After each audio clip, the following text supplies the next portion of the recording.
Yo, yo, yo, YouTube. Today I've got a great video for us.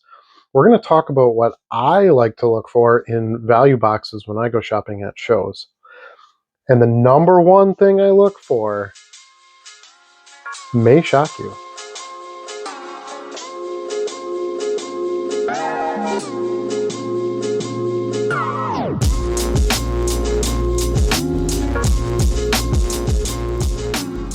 Welcome back to the Dollar Box. My name is Adam. Thanks for joining us for this episode where we're going to talk about what I look for in value boxes when I'm shopping at card shows.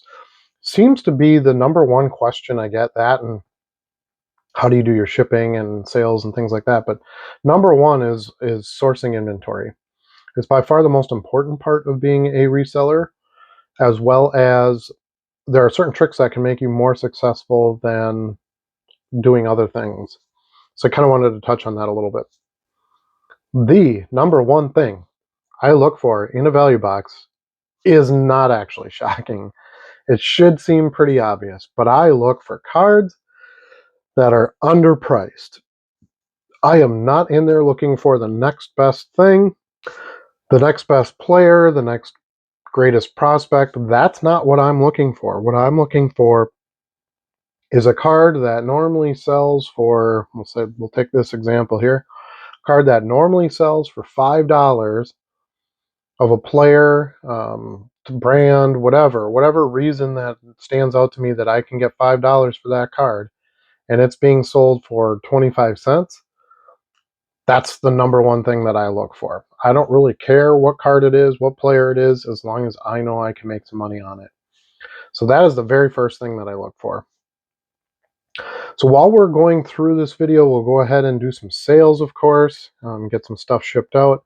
Do have a nice little stack here from yesterday. I haven't sleeved or top loaded anything yet, so we'll kind of do that as we go along.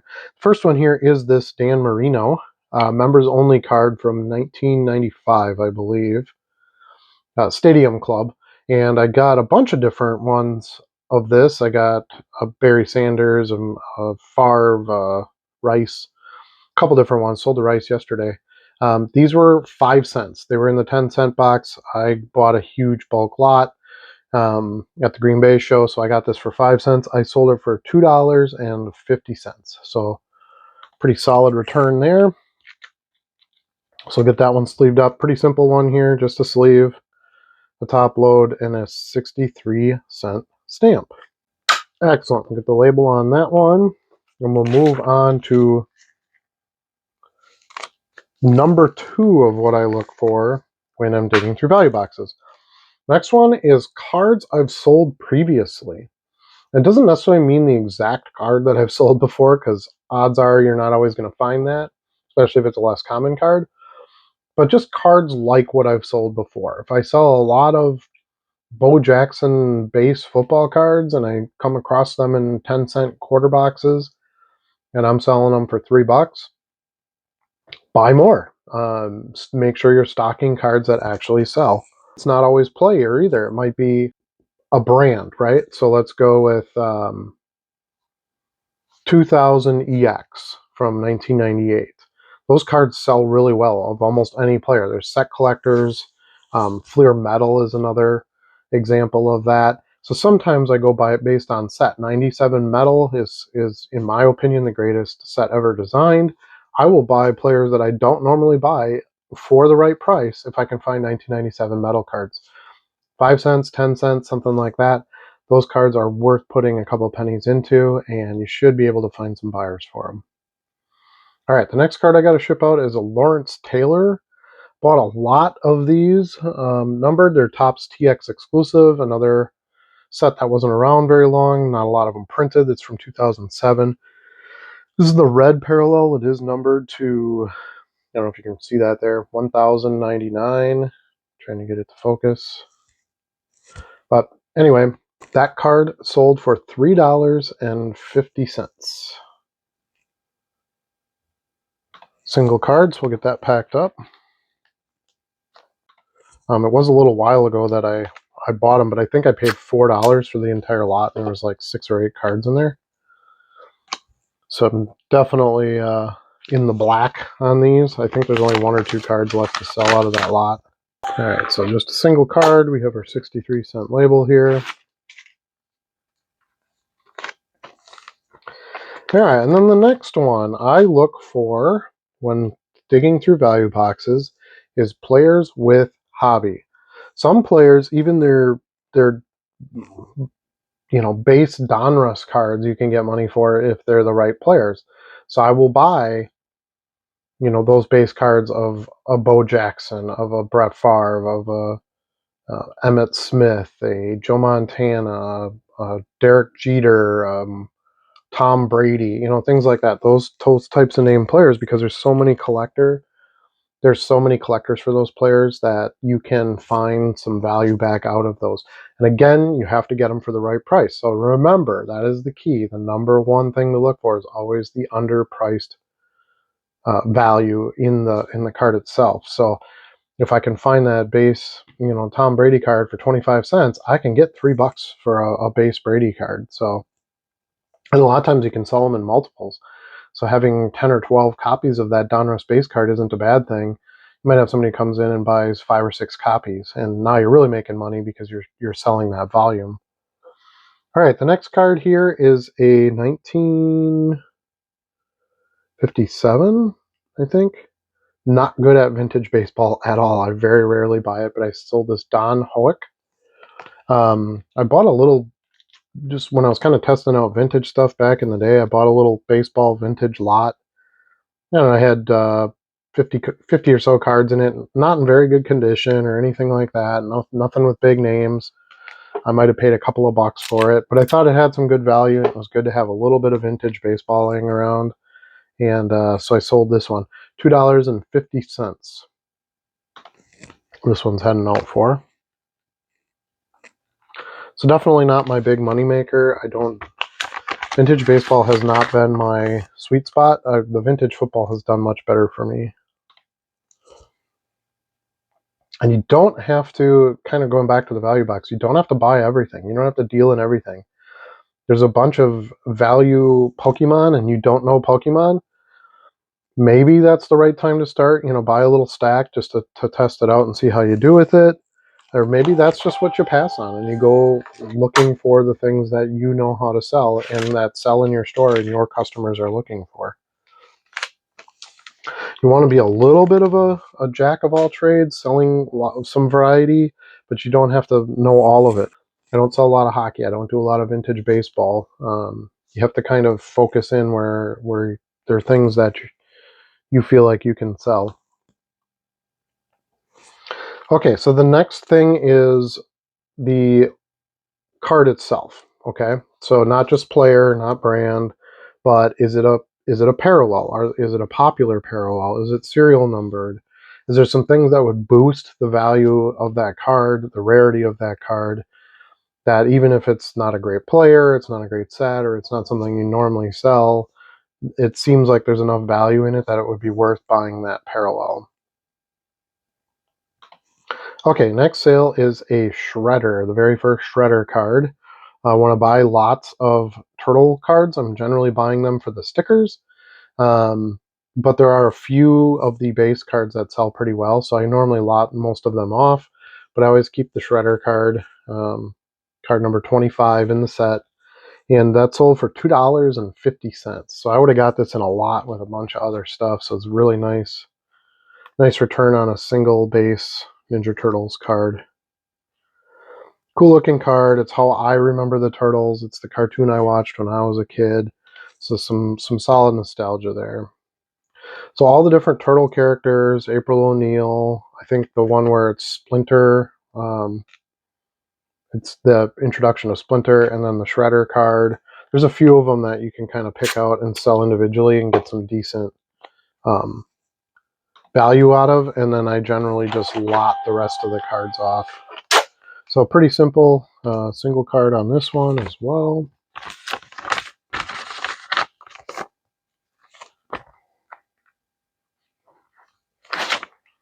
All right, and then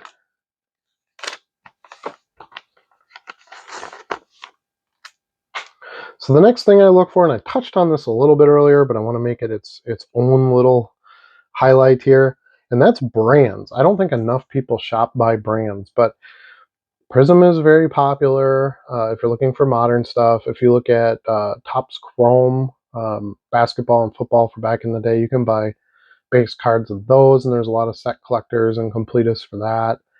Condition sensitive cards, you find some nice, Fleer metal stuff, or um, SP, the original SP sets, baseball sets. You find some nice condition cards of those that are condition sensitive. You can buy based on brand and have some good flip potential out of that. So you don't have to eliminate all the players you don't know or you don't think have hobby, and focus on the brand if you feel like there's going to be value in that. The EX2000 is one of my best ones. I've sold Curtis Martin base cards. I've sold Keyshawn Johnson. I've sold Warren Sapp. Um, anything semi-stars basically also sell in that brand because the cards are so cool. They have a historical value in being an important set, and you can generally get them pretty cheap because they're not parallels, they're not big name players, things like that. You can have access to some of those cards in value boxes. All right, the next set sold here is a Emmitt Smith insert card. This is from '94 Stadium Club. Actually, it's not an insert card. It's just like a subset. It's just card number 110. It's basically a common card, which is awesome to get a sale on. Nice looking card. And it just says running back. Best offense running back is what the card is. And I got $2.25 for that one. Pretty sure I got that out of a 10-cent box, so probably paid, somewhere between 5 and 10 cents for it. So again, another single card sale, so pretty simple pack up here.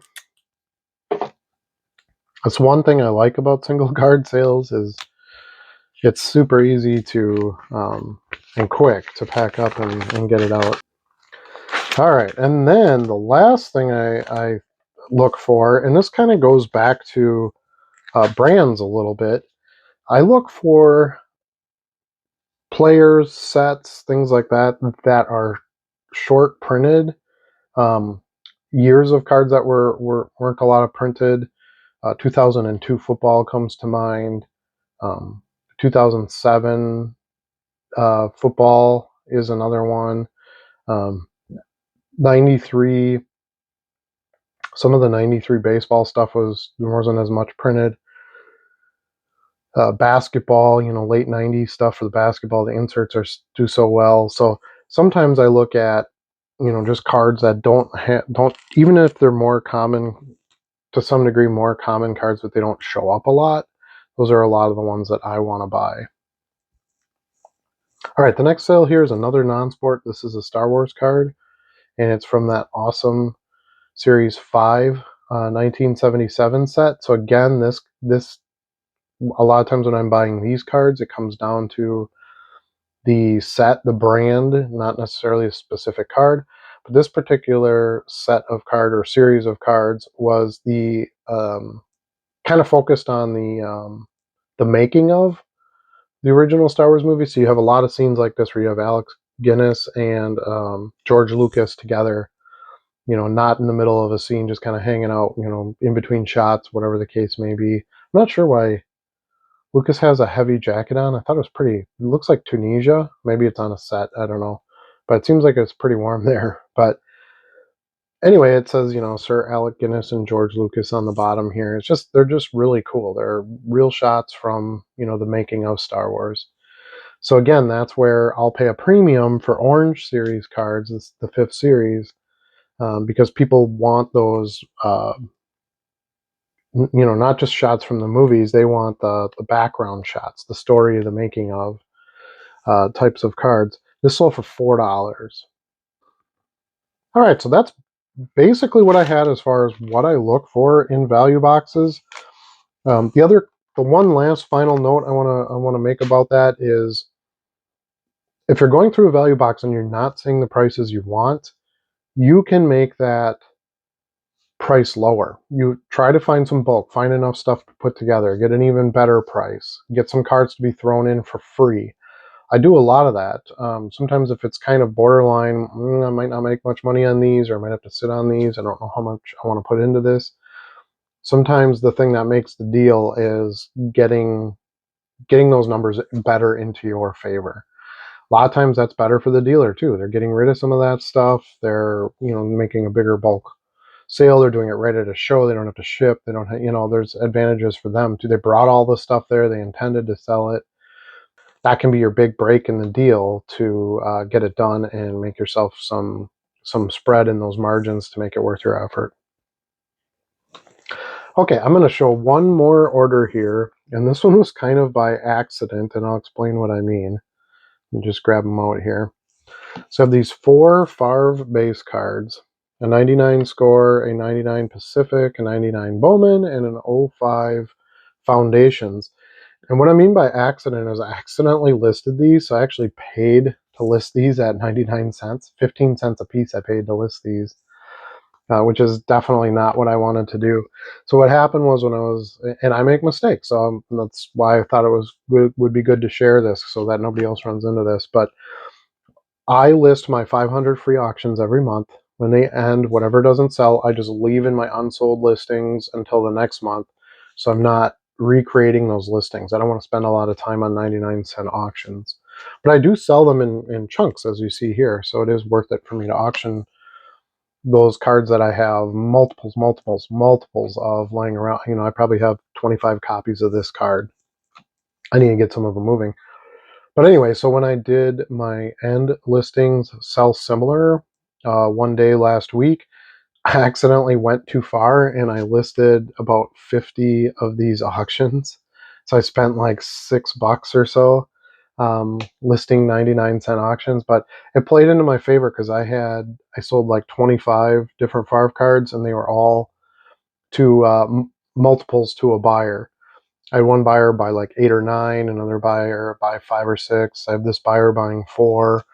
So I do make money then on that sale. So I ended up coming out ahead on a mistake that I made, which doesn't always play into your favor, but I would much rather wait until the first of the month and get all this stuff listed for free to see if I can get buyers. But I listed them. I already paid the money to list them. I was let them ride and see if you get some buyers on some of them. And not all 50 cards sold, which was exactly what I had expected, but 20 to 25 of them did. I did actually pretty well on them. So what I do with these, since they were 4 99-cent cards that sold, I will put them all into a single sleeve. I might be able to use a regular sleeve for these because they're not that thick. And then these will go into a card saver. So I'll use my card saver here. So I got 4 cards, and then these will all ship for 63 cents. So made a little bit of money on them. And get a piece of tape across the top. So that is it. That is my thoughts and how I approach buying from a value box. Sometimes you get losers. Sometimes you get super big winners. Sometimes you didn't buy a card and you should have. Sometimes you buy a handful of cards and you should have bought more. It's not an exact science. The more you do it, the better you'll get at it. The more you'll feel comfortable with it. The more you'll realize, how much you need to spend, because selling low-end cards in quantity is awesome, and they do move, but you have to keep getting some cards in too. You have to buy cards in order to sell cards. So it's a very important activity to focus on and make sure you hone your skills with it. It's not something that can necessarily be taught. It's an experience-driven thing. It's a gut feeling thing. It's a, kind of trying to do some math in your head. There's a lot to it, but I think if you stick to kind of my basics that I gave in this video here of what I'm looking for, you should be, for the most part, successful when you're shopping in those value boxes. So if you like this video, please give it a thumbs up. Please subscribe if you'd like to see these videos in the future. Ring the bell if you want to be notified when I post a video. I do make 3 to 4 videos a week. We do our live on Wednesday night, me, Charlie, and Stuart the Goat. Those are always entertaining. Those are Wednesdays every week, 8 o'clock Central Standard Time. So hope to see more of you joining us there. We have some good conversations on there. The chat is very active. So it's a good time. A couple hours each week we spend on that one. But otherwise, that's it for this video. Thanks again so much for watching, and we'll see you again soon.